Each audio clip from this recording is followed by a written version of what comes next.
Hello student, polytechnic T20 warrior channel में आपका स्वागत है। आज हम लोग फिजिक्स का एक नया चैप्टर पढ़ने जा रहे हैं। वीडियो स्टार्ट करने से पहले अगर आप चैनल पर न्यू हैं तो आप चैनल को सब्सक्राइब कर लीजिए, लाइक कीजिए, शेयर कीजिए अपने दोस्तों के साथ व्हाट्सएप फेसबुक ग्रुप में, ताकि हम लोग को मोटिवेशन मिले जितना ज़्यादा व्यू बढ़ेगा तो।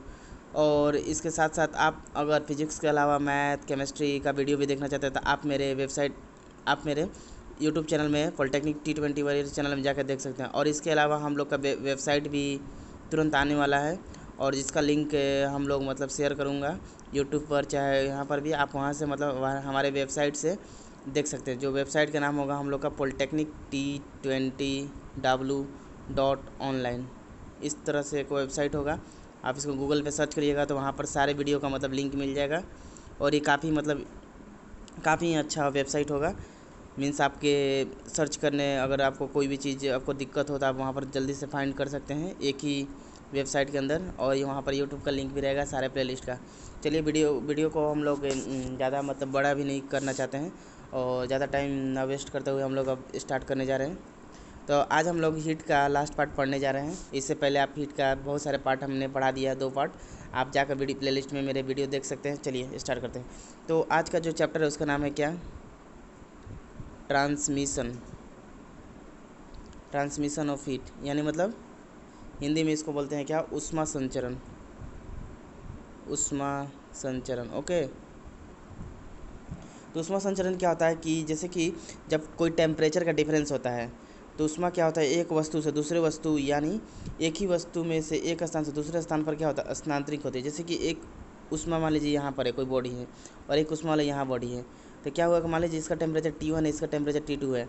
अगर मान लीजिए T1 ग्रेटर देन T2 है, अगर T1 का टेम्परेचर ज़्यादा हो T2 से, तो क्या होगा, हीट इसमें मतलब यहाँ से हीट निकलेगा, इसके पास जाएगा। अगर इसका बड़ा होगा तो इसे यहाँ पर जाएगा, मतलब क्या होता है, हीट का ट्रांसफ़र होगा। तो यही होता है ऊष्मा का संचरण।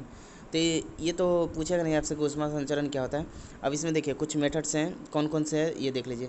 तो सबसे पहले है उसका पहला जो होता है संचरण, वो होता है, उसको बोलते हैं हम लोग चालन बोलते हैं। ओके, जिसको हिंदी में इंग्लिश में क्या बोलते हैं, कंडक्शन। ओके, कंडक्शन में क्या होता है कि ये ऐसा विधि होता है जिसमें क्या होता है, ऊष्मा जो होता है ना, पदार्थ के एक कण से दूसरे कण में होती है। जैसे कि मान लीजिए कोई एक ठोस पदार्थ है, ठीक है, ठोस पदार्थ है, और क्या होता है कि उसका मान लीजिए डेल्टा एक्स इसका मतलब लेंथ है मान लेते हैं, और टेम्परेचर यहाँ पर T1 है, इसका टेम्परेचर यहाँ पर T2 है। तो क्या हो रहा है, ठोस पदार्थ का मतलब अगर टेम्परेचर का डिफरेंस होता है तो क्या होता है कि इसमें कण से बना होता है, छोटे छोटे कणों से। तो इसके बीच में क्या होता है कि एक स्थान से दूसरे स्थान तक मतलब क्या मूवमेंट होने लगता है कण का, ठीक है। जबकि कण जो होता है वो क्या होते हैं, अपने स्थान नहीं बदलते हैं। मतलब कि ये ऊर्जा का मतलब, ये अपना ऊर्जा इसमें दे देंगे, इसको दे देंगे, ऐसे करते करते मतलब एक स्थान से दूसरे स्थान में मतलब कि ऊष्मा का स्थानांतरण होता है, ठीक है ना। तो इसी को मतलब हम लोग क्या बोलते हैं, चालन बोलते हैं। और ये सभी ठोसों में मतलब कि ये विधि होती है, ठीक है ना, सॉलिड में होती है। ठोस मतलब सॉलिड। ओके। तो जैसे कि मान लेते हैं ऊष्मा चलन का जो दर होता है, ऊष्मा चलन का दर यानी रेट होता है, जो रेट जो होता है ऊष्मा चलन का, वो क्या होता है, डेल्टा क्यू मतलब हीट जाना है, डेल्टा क्यू मतलब हीट जाना है एट डेल्टा टी के समय में, इक्वल टू होता है के ए डेल्टा टी बटा डेल्टा एक्स। ओके, ये फार्मूला होता है, इसको याद कर लीजिए। जहाँ पर हमारा के क्या होता है, पदार्थ का जो होता है उष्मीय उष्मीय चालकता होती है, हीट कंडक्टिविटी होता है। ए जो होता है वो क्या होता है, एरिया होती है, क्षेत्रफल। एंड ये डेल्टा टी इक्वल टू होता है T2 minus T1। And delta x जो होता है वो क्या होता है, ठोस के सिरों के बीच की दूरी होता है delta x. Okay, that's it. अब देखते हैं हम लोग क्या उसमें चालकता क्या होती है। ओके, तो सबसे पहले क्या देखते हैं, उसमें चालकता क्या होता है, जिसको इंग्लिश में हम लोग क्या बोलते हैं, थर्मल कंडक्टिविटी।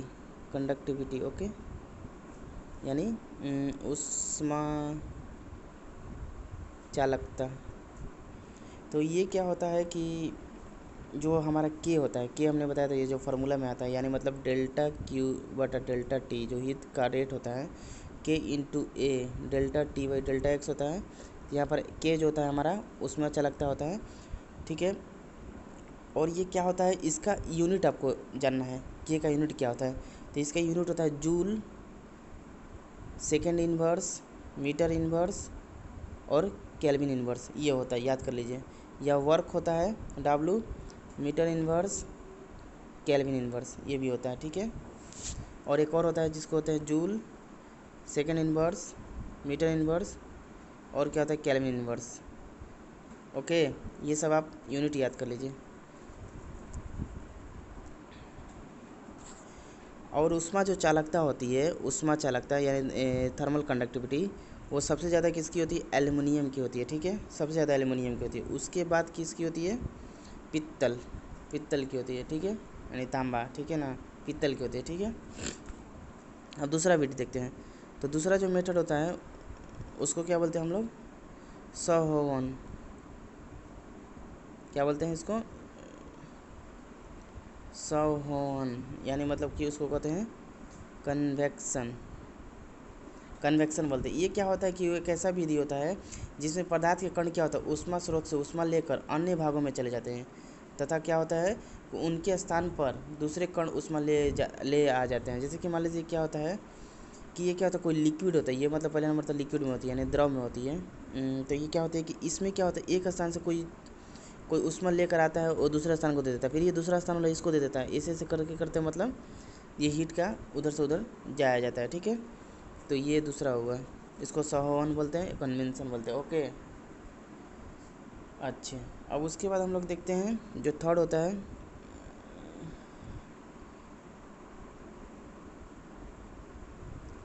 जो थर्ड होता है उसको हम लोग क्या बोलते हैं?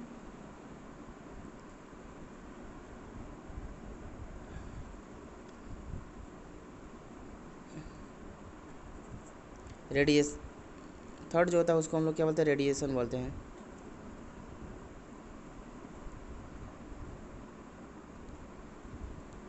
रेडिएशन होता है जिसको हिंदी में हम लोग क्या बोलते हैं? विकिरण, विकिरण कहते हैं। ये क्या होता है, जनरली ये गैस में होता है, ठीक है ना। और किसी गर्म स्रोत से क्या होता है, ऊष्मा जो होता है विद्युत चुंबकीय तरंग यानी मतलब इलेक्ट्रोमैग्नेटिक वेव के रूप में संचरित होती है, ठीक है ना। इलेक्ट्रोमैग्नेटिक वेव यानी विद्युत चुंबकीय तरंग के रूप में मतलब ये निकलती है। इसके लिए क्या होती है, माध्यम मतलब मीडियम जो होती है, मीडियम की आवश्यकता नहीं होती है, ठीक है। और सूर्य से जो पृथ्वी तक ऊष्मा जो वो क्या होता है, सूर्य से, जैसे कि यहाँ सूर्य है, यहाँ से जो पृथ्वी पर हमारा जो ऊष्मा आती है वह इसी विधि से आती है, यानी विकिरण विधि से आती है, ठीक है। और क्या होता है, जो सहोवन विधि होती है, हमारी जो कन्वेंशन विधि होती है, उसके द्वारा क्या होता है, ऊष्मा का संचरण धीरे धीरे होता है, ठीक है ना। परंतु विकिरण द्वारा क्या होता है, ऊष्मा प्रकाश के चाल से संचरित होती है, ठीक है ना। चलिए, अब क्या पढ़ते हैं, थर्मल रेडिएशन क्या होता है, अगला टॉपिक, थर्मल रेडिएशन। ओके, जिसको इंग्लिश में हम लोग क्या बोलते हैं, ऊष्मीय विकिरण। इसमें क्या होता है कि प्रत्येक वस्तु क्या होता है अपने ताप के कारण ऊष्मा ऊर्जा का क्या होता है, निकालता है, अपने ताप के कारण ऊष्मा ऊर्जा उत्सर्जित करती है, ठीक है। इस ऊष्मीय विकिरण अथवा विकिरण ऊर्जा कहते हैं, ठीक है ना। क्या होता है, कोई भी अपने टेम्परेचर के कारण मतलब वो क्या होता है अपने अंदर से उष्मा उष्मा निकालता है। और ये विकिरण क्या होता है, औरंग तिरंग होता था, तरंगों के रूप में होता है, मतलब कुछ तरंग निकलते हैं जैसे इलेक्ट्रोमैग्नेटिक वेव, रेडियो वेव, इस तरह में। इस उष्मा क्या होती है, ये उष्मा तो होती है लेकिन ये क्या होती है, दिखाई नहीं देती है, पहले नंबर की ये दिखाई नहीं देती है, ठीक है। और इन तरंगों के संचरण के लिए क्या होती है, माध्यम यानी मीडियम जो होती है, माध्यम जिसको होती है, की आवश्यकता नहीं होती, ठीक है। और ये जब जब ये ऊष्मा निकलती है उससे किसी वस्तु पर पड़ती है तो क्या होता है, उसको वो वस्तु उसको अवशोषित होकर ये वस्तु को क्या कर देती है, मतलब कि उसको अवशोषित होकर ताप बढ़ा देती है, ठीक है ना। समझे, ये मतलब क्या होता है, ये किसी अन्य वस्तु पर गिरती है तो अवशोषित होकर क्या होती है, ये वस्तु का ताप बढ़ा देती है, उसमें अवशोषण हो जाता है जिसके कारण उसका ताप बढ़ जाता है। चलिए, अब इसका प्रॉपर्टीज देख लेते हैं, यानी properties of thermal radiation. Properties of thermal radiation यानी ऊष्मीय विकिरण का गुण देखते हैं। तो क्या होता है, पहला गुण देखते हैं, ये क्या होता है, उसमें विकिरण क्या होता है, इलेक्ट्रोमैग्नेटिक होती है यानी विद्युत चुंबकीय होती है, मैंने बताया ये। मेरा पेन आज दिक्कत हो रहा है, इलेक्ट्रोमैग्नेटिक होती है, ठीक है।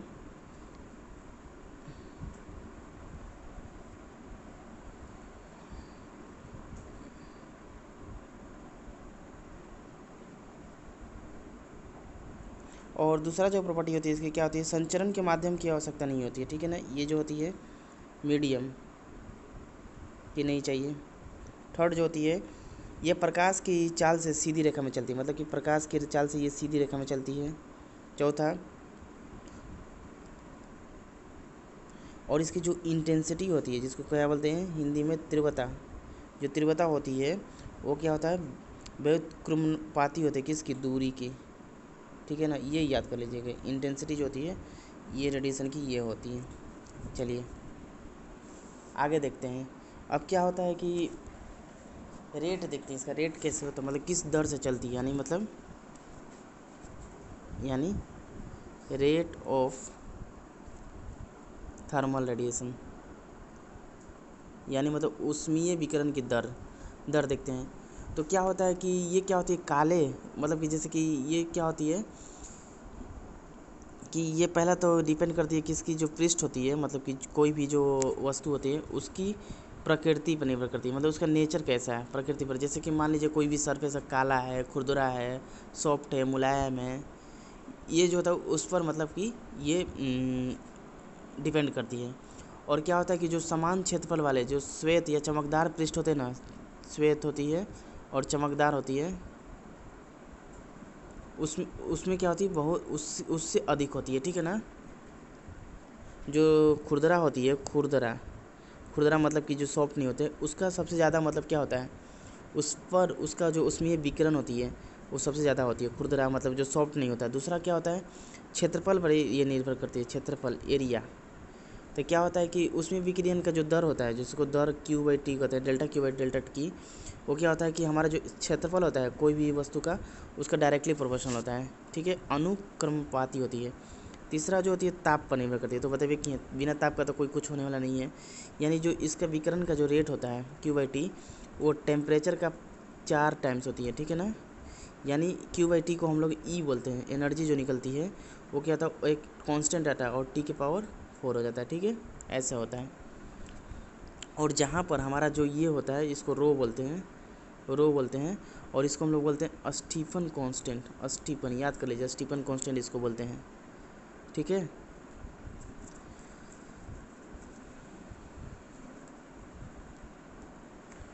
अब क्या पढ़ते हैं न्यूटन का शीतलन नियम, जिसको क्या बोलते हैं न्यूटन लॉ ऑफ कूलिंग बोलते हैं, ओके। इसमें क्या होता है कि जो ऊष्मा का जो हानि जो किसी वायु की मतलब किसी वस्तु की वायु में क्या होता है ऊष्मा का जो हानि की दर होती है, जो हानि की दर होती है Q, वो क्या होता है वो किसी वस्तु का जो ताप के अंतर होता है Q1 - Q2 बटा T इतना के बराबर होती है, ठीक है ना। यानी मतलब इसका एक कर्व आता है जिसमें क्या होता है कि जैसे कि ये एक्स एक्सिस है और ये वाई एक्सिस है, ठीक है ना। तो यहाँ पर जो होता है टेम्परेचर होता है और यहाँ पर टाइम होता है, तो इसके बीच के जो कर्व होता है ये होता है, यानी मतलब कि जैसे जैसे टाइम बढ़ता है वैसे वैसे टेम्परेचर घटता है, मतलब न्यूटन लॉस ऑफ कूलिंग होता है। यानी किसी गर्म द्रव को जब ठंडा किया जाता है तो उसके घटते हुए ताप, यानी मतलब कि जब उसके घटते हुए ताप घटता है ताप तथा समय के बीच जो रेखा गया ग्राफ, मतलब कि जब कोई वस्तु को गर्म कर दिया जाए, मतलब द्रव है लिक्विड को वस्तु को पूरा गर्म कर दिया जाए, उसके बाद जब उसका ताप घटता है समय के साथ, तो ऐसा दिखाया गया है, ठीक है।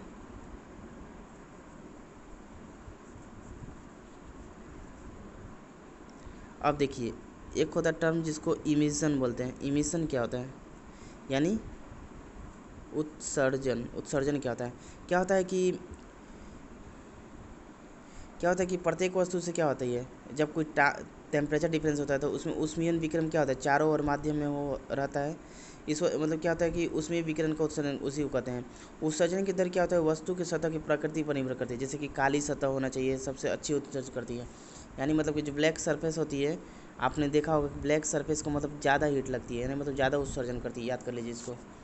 अब क्या होता है कि एक टर्म होता है जिसको बोलते हैं इमिजिबिलिटी और इमिशन कैपेसिटी। ये क्या होता है, यानी हिंदी में उसको बोलते हैं क्या इमिजिबिलिटी को उत्सर्जकता एंड उत्सर्जन क्षमता क्या होता है। तो क्या होता है कि किसी ताप पर किसी पृष्ठ की क्या होता है एकांक क्षेत्रफल के प्रति सेकंड जो मतलब कि जो हीट निकलता है टाइम के साथ, उसी को हम लोग क्या बोलते हैं, इमिजिबिलिटी बोलते हैं या इमिजिबिलिटी कैपेसिटी कहते हैं। इसको ई से डिनोट करते हैं, यानी मतलब ई जो होता है हमारा ई से डिनोट करते हैं, यानी मतलब कि इसको ये जो होती है इसको ई से डिनोट करते हैं, स्मॉल ई से। इमिजिबिलिटी जो होता है वो क्या होती है, वो होता है कि क्यू हीट होता है एरिया कोई सरफेस पर डेल्टा टाइम के लिए, तो यही होती है इसका फार्मूला, ठीक है ना। इमिजिबिलिटी का फार्मूला याद के लिए, यानी प्रत्येक तरंग दैर्घ्य मतलब प्रत्येक जो लेमडा होती है ना, मतलब कि प्रत्येक वेवलेंथ के लिए जो उत्सर्जन क्षमता जो होती है ना भिन्न भिन्न होती है। उत्सर्जन जो क्षमता होती है जो ई होती है, इसका जो यूनिट होती है वो क्या होता है, जूल पर मीटर स्क्वायर सेकेंड, ओके, या वाट पर मीटर स्क्वायर होती है, याद कर लीजिए इसको। चलिए अब आगे देखते हैं।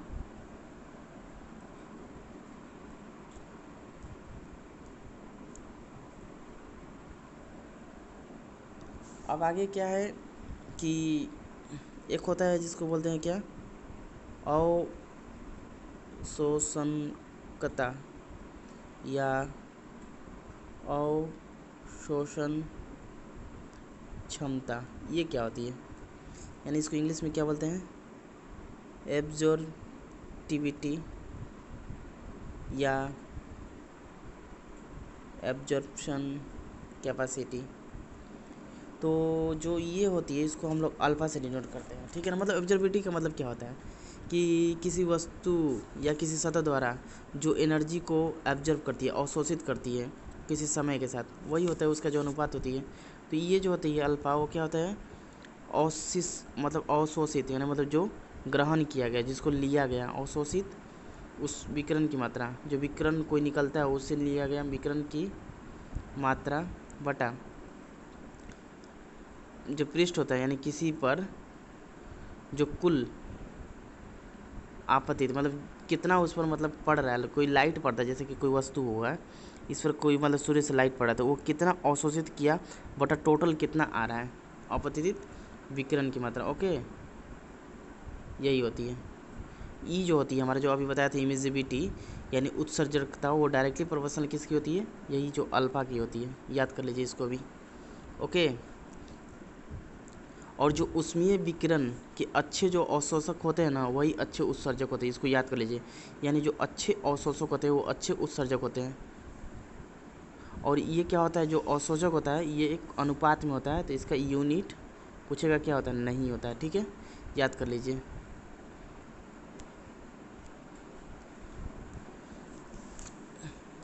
अब क्या होता है कि एक टर्म होता है जिसको आपको कभी कभी क्वेश्चन में देखने में, आइडियल ब्लैक बॉडी। ये क्या होता है कि जो वस्तु अपने ऊपर जो आपतित समत विकिरण को क्या होता है पूरी तरह से उसको अवशोषण कर लेती है, यानी मतलब कि कोई भी बॉडी है, ठीक है ना, ब्लैक बॉडी है, अगर क्या होता है उस पर जितना सारे हीट आता है अगर सबको वो ऑब्जर्व कर ली यानी अवशोषित कर ली, तो उसको हम लोग क्या बोलते हैं, आइडियल ब्लैक बॉडी, यानी मतलब कि उष्मा का यांत्रिक तुल्यांक, इसको हिंदी में बोलते हैं यांत्रिक तुल्यांक करती है। यानी मतलब कि इसके लिए क्या होता है कि अवशोषण क्षमता का क्या मान क्या होता है, एक होती है, यानी अर्थात 100% होती है, ठीक है।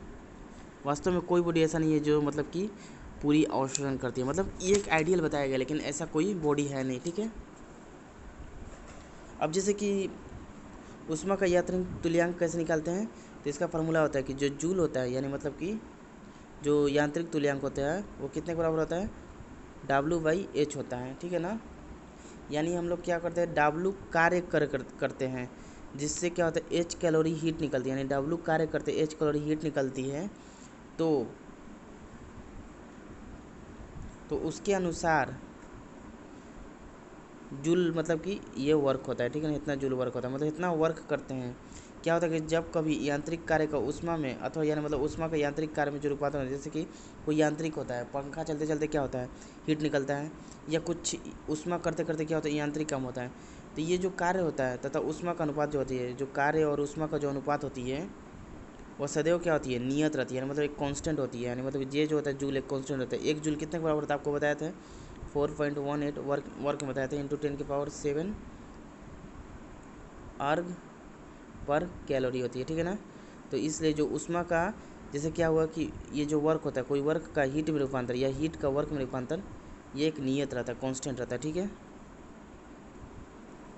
अब चलिए, अब हम लोग क्या देखते हैं कि जो स्थितिज ऊर्जा होती है या गतिज ऊर्जा से जे की कैसे गणना करते हैं। जैसे कि जो जे होती है, जूल कांस्टेंट होती है, वो क्या होती है कि mgh, यानी जो हमारा पोटेंशियल एनर्जी होती है वो बटा क्या होती है, mst होती है। आपको बताया था mst क्या होता है, वो होता है। और जो जे होता है वो काइनेटिक एनर्जी से कैसे तुलना करते हैं, तो वो होता है हमारा हाफ mv² बटा mst। इसको याद कर लीजिए आप, फार्मूला के तौर पे हम आपको बता दिए, ठीक है।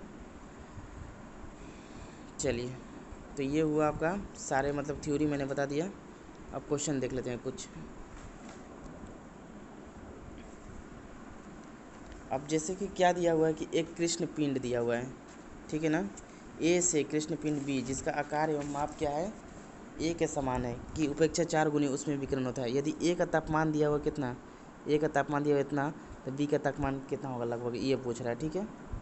तो जैसे कि मैंने आपको बताया था ये फार्मूला, ई जो होता है डायरेक्टली होता है टी के पावर 4 का, ओके। तो E1 बटा E2 इसको लिख सकते हैं T1 के पावर 4 बटा T2 के पावर 4, ठीक है। और क्या दिया हुआ कि हमारा जो होता है कोई पिंड है जो कृष्ण पिंड है जिसका आकार एवं माप ए के समान है, कि इसकी अपेक्षा क्या है, 4 गुनी है, यानी मतलब E1 अपेक्षा होता है, मैंने बताया था। तो E1 बाई E2 क्या हो जाएगा, 4 हो जाएगा।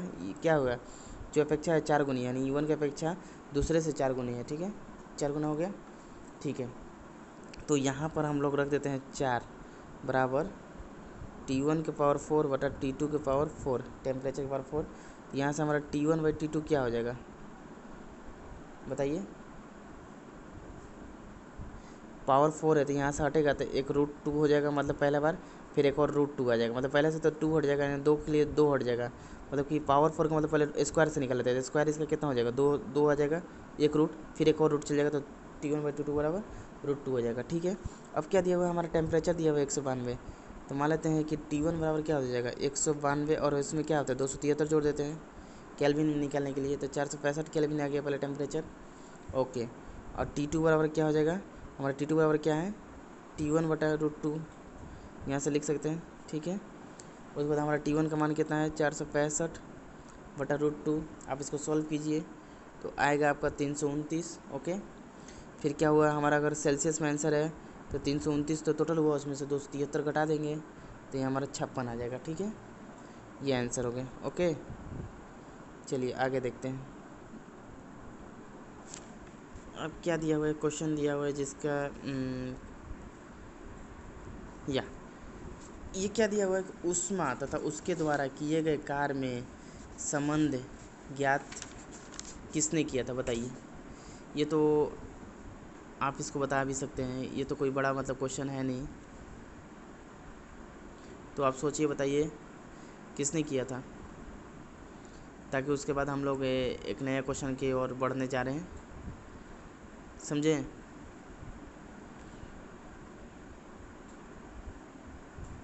तो इसको आप लोग कीजिए, मतलब ये थ्योरेटिकल क्वेश्चन है, ठीक है।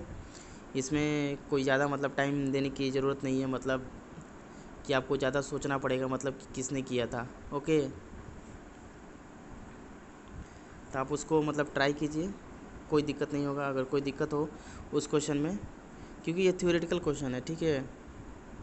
तो आप इसको बता सकते हैं इसमें। अब चलिए कुछ आगे क्वेश्चन देखते हैं, ओके। तो जैसे कि ऊष्मा और उसके द्वारा जो कार्य, ऊष्मा जो जैसे हीट हो गया और उसके द्वारा किए गए कार्य के जो संबंध था, उसके बारे में आपको बताया तो नहीं था थ्योरी में, लेकिन आपको याद कर लीजिए। उसको दिए थे डॉक्टर डी जूल ने, मतलब जूल ऊष्मा और हीट के बारे में क्या है, सब तो जूले से ना बात हो रहा है, उसका यूनिट तो बस यही याद कर लीजिए, ठीक है। अब जैसे कोई पानी दिया हुआ है 42 मीटर भाग ऊंचाई से ज़मीन पर गिरता है, ठीक है। कोई पानी 42 मीटर हाइट से ऊपर से और ऊंचाई, मतलब हाइट दिया हुआ कितना, 42 दिया, पहले नोट कर लीजिए क्या क्या दिया हुआ है। और यदि स्थितिज ऊर्जा का हानि 1/2 हो जाती है, ठीक है, परिवर्तित हो जाता है, जैसे पहले mgh होता है ना, उसमें से हाफ mgh हो जा रहा है बाद में, तो एनर्जी जब जाता है तो ये हीट के रूप में निकलता है, तो उसको हाफ mgh कर सकते हैं ना। और Q बराबर क्या होता है mst, ये हमेशा फार्मूला याद कर लीजिए। और S का वैल्यू क्या होता है आपको पता होगा, 4.2 इंटू 10⁻³ होता है, ठीक है। तो यहाँ से आपको देखिए m पता है, m से m कट गया, g पता है, h पता है, s बता दिए। तो आपसे क्या पूछ रहा है, ये t पूछ रहा है। तो यहाँ से t नहीं निकल लीजिएगा आप, t इसको निकालिए, निकल जाएगा, कोई बड़ा नहीं है, ठीक है। आगे हम लोग बढ़ते हैं। अब क्या दिया हुआ है, किसी वस्तु की सतह से, ओके, किसी वस्तु की सतह से पृष्ठ क्या होता है, से उत्सर्जित विकिरण की दर अनुक्रमपाती होती है किसकी, ये तो मैंने बताया था। ये क्या होता है, ई जो होता है अनुक्रमाती होता है, ई जो होता है डायरेक्ट टी के पावर क्या होता है 4 होता है। बस हो गया क्वेश्चन। देखिए सब आसान होगा, एक बार मेरा थ्योरी आप देख लीजिए, अगर नहीं देखे होंगे तो सब आसान है। अब जैसे कि एक क्वेश्चन है कि दिया हुआ है कि किसी वस्तु की पृष्ठ की अवशोषकता दिया हुआ है इतना, ठीक है। यह विकिरण द्वारा पृष्ठ पर 5 जूल उसमें ऊर्जा अपतित होती है, तो बताइए ऊर्जा में कितनी वृद्धि हो जाएगी। तो अवशोषकता बराबर फार्मूला क्या होता है, यानी अल्फा बराबर जो मतलब विकिरण आती है बटा टोटल कितना आती है। तो टोटल कितना होती है 5 जूल, 5 जूल दिया हुआ है, और आती कितनी है ये नहीं पता है, आती है को मान लेते हैं आती है जो, और अल्फ़ा कितना दिया है 0.8 दिया हुआ है। बस ये निकालना है आपको, मतलब अवशोषित मतलब कितना उसने अवशोषित की। तो 0.8 इंटू 5 से गुना कर देंगे, तो यानी मतलब कि 5/40 यानी 4 जूल हो जाएगा। बस हो गया। चलिए, तो मैंने ये वीडियो काफ़ी लंबा हो गया, लेकिन मैंने बहुत सारे क्वेश्चन भी बता दिए उसके आधारित, इस थ्योरी के आधारित। अगर कोई भी क्वेश्चन में आपको डाउट हुआ हो, एक बार आप ट्राई कीजिए, तो आप ज़रूर कमेंट कीजिए कमेंट सेक्शन में। चलिए, तब तक के लिए बाय।